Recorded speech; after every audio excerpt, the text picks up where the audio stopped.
Hello everyone, welcome back to my YouTube channel which is PHP technical world.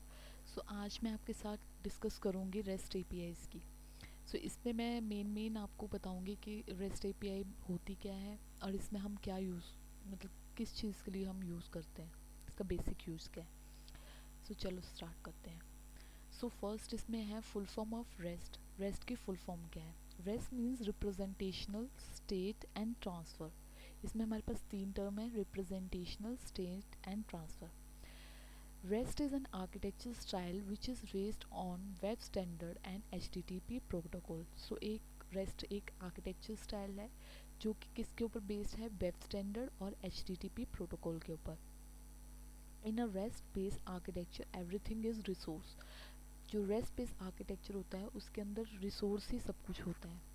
There are these resources can be text file, HTML pages, images, video और dynamic business data.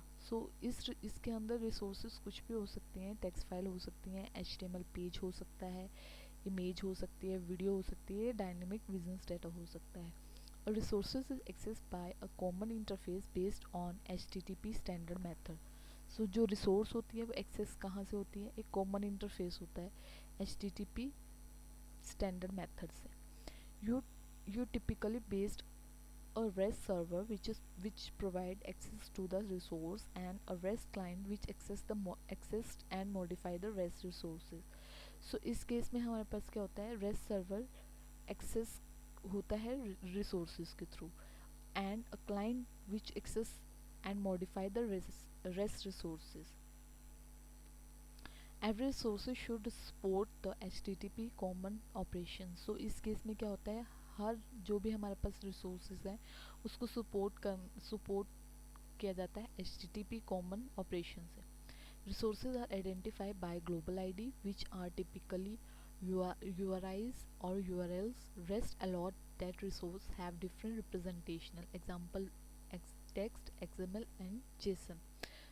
इस case में क्या होता है? जो resource होता है वो आइडेंटिफाई कहाँ से होता है? एक ग्लोबल आईडी से, जो कि URIs और URL होते हैं। REST allow that resources have different representational means REST allow करता है रिसोर्सेज को रिप्रेजेंट कहाँ किसके थ्रू होता है? टेक्स्ट, XML और जेसन के थ्रू। अब मैं आपको बताऊंगी कि इसमें HTTP मेथड कौन कौन से होते हैं। The put, get, post and delete method are typically used in rest based architecture. तो जो हमारे इस केस में क्या होता है? जो पुट, गेट और पोस्ट मेथड यूज होते हैं रेस्ट बेस्ड आर्किटेक्चर में। इस केस में मैंने आपको रिप्रेजेंट किया है एक टेबल फॉर्मेट में, जिसमें मैंने HTTP मेथड लिए हैं, CRUD ऑपरेशन लिया और उसकी डिस्क्रिप्शन ली है। बेसिकली जब हमने कोई डाटा इंसर्ट करना हो तो हम पोस्ट मेथड यूज़ करते हैं। अगर उसी रिकॉर्ड को अपडेट करना है तो हम उसमें पुट यूज़ करते हैं। और अगर हमने जैसे क्वेरी एग्जीक्यूट करके कोई इंफॉर्मेशन लेनी हो तो हम इसमें सेलेक्ट क्वेरी यूज़ करते हैं गेट मेथड के थ्रू। और अगर हमने जैसे कोई रिकॉर्ड डिलीट करना है तो हम इसमें डिलीट मेथड यूज़ करते हैं। नेक्स्ट है आर्किटेक्चर। आर्किटेक्चर के केस में हमारे पास एक क्लाइंट है और एक सर्वर है।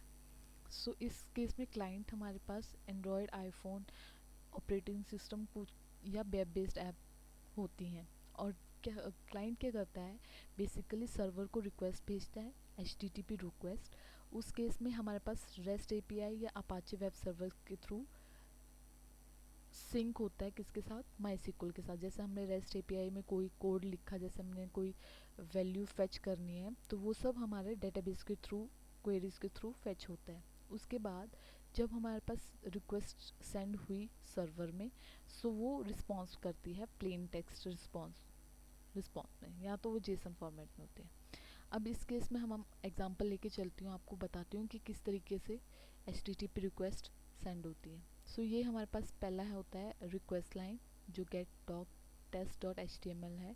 ये हमारे पास टेक्स्ट लाइन है। उसके अंदर हमारे पास रिक्वेस्ट हेडर में आता है host, accept language, accept encoding, user agent and content length. उसके बाद जो ब्लैंक लाइन आपको दिख रही है वो होती है separate line header and body की।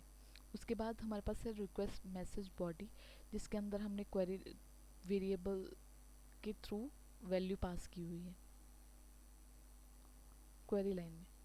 नेक्स्ट है हमारे पास H T P response example. इस केस में हमारे पास फर्स्ट है status line, same response header, blank line, separate header and body और रिस्पॉन्स मैसेज बॉडी। अब इसमें नेक्स्ट मैं आपको बताऊंगी, आपको पता चल जाएगा कि बेसिकली है क्या।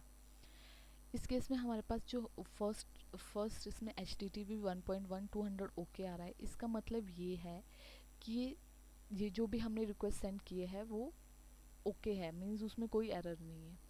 उसके बाद हमारे पास है 201 means okay new resource had been created. 204 के केस में रिसोर्स सक्सेसफुली डिलीटेड। और 400 के केस में क्या होता है, बैड रिक्वेस्ट।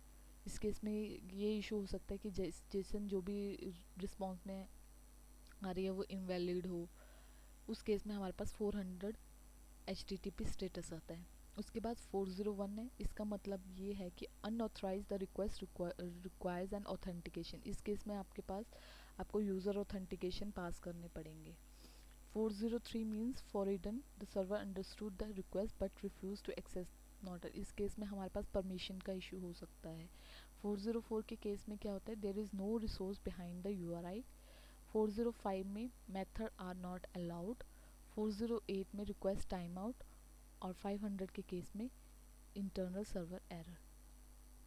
सो ये हमारे पास बेसिकली क्विक फॉर्मेट में जो रेस्ट एपीआईज में क्या क्या यूज़ होता है वो सिंपली एक इंट्रोडक्शन है।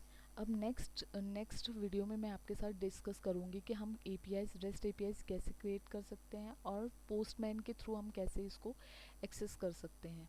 सो पोस्टमैन बेसिकली एक टूल है जो हमारे जिसमें हम अपनी जो भी यूआरआईज होती हैं वो यूआरएल्स होते हैं वो पास करके उसमें मेथड डिफाइन करके सो वो हमें रिस्पॉन्स में जो भी हमने कोड में डिफाइन किया है वो सब H T T P status के साथ रिटर्न करता है। सो लाइक कीजिए इस वीडियो को, शेयर कीजिए, सब्सक्राइब कीजिए मेरे यूट्यूब चैनल को और शेयर कीजिए। Thank you for watching.